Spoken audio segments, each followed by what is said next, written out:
Ayan, welcome dito sa ating vlog for today's video. Nandito tayo ngayon sa Century Hotel. Ayan. So, nakapag-vlog tayo ngayon dahil bumalik tayo ulit dito sa ating kwarto.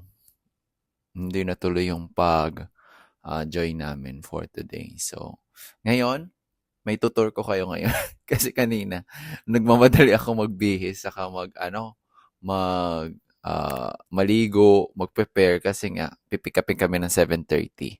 So, today is the day. So, ililibot ko kayo dito sa aking kwarto at try nating lumibot sa labas. Let's go. Siyempre, ang unang-una, ang ating kama. Ayan, siyempre, kapag may kama tayo dyan, dapat dinadive natin yan. Let's go, let's dive. One, two, one, two. Woo! Uy, ang laki ng kama ko. Diba?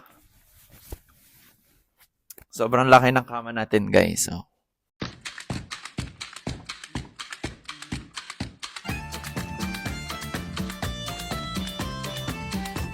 syempre, papakita natin ang ating CR. Wala na tong edit. Diretso post na to.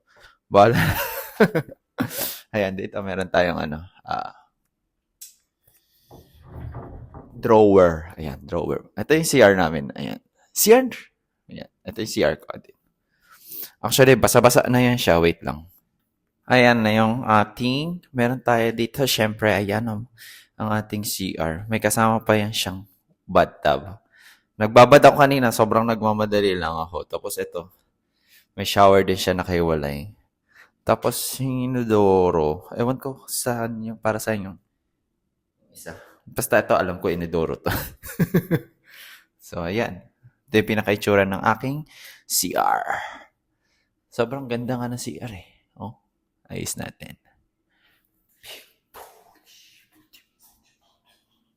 Oh, di ba? Tapos may mga amenities na yan silang kasama. So, lalabas lang tayo. At paglabas ko, ayan na mismo yung kwarto ko. Super laki ngayon siya, guys. Tapos, ito yung pinaka-outside ko. Outside? Ayan, tirik na tirik yung araw po for today's video. At malakas ang hangin. So, tatry natin puntahan yung lugar na yan. Magpipicture tayo kahit tirik na tirik ang araw for the video and for the picture tayo dyan. Meron din nga silang mga pang-amenities na coffee, ganyan.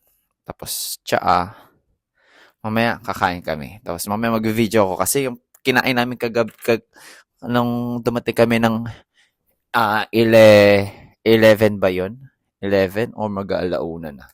Dumating kami ng mag-alauna. Tapos, kumain kami. Hindi na ako nakapag-video kasi nagmamadali na kami. Kasi gusto namin matulog. Tapos, nakatulog na ako no. Naligo, half bath ako. Tapos, natulog. Tapos, pagising na 7:30. 6:30, nag-prepare ulit, nag-bathtub, nagmamadali, mag-bathtub. Tapos, pagkatapos na, nag-base kagad. Tapos, nag-breakfast din ako. Saglitan lang. Tapos, kasi nga, bababa kami 7:30. So, yun lang. Sunod ulit.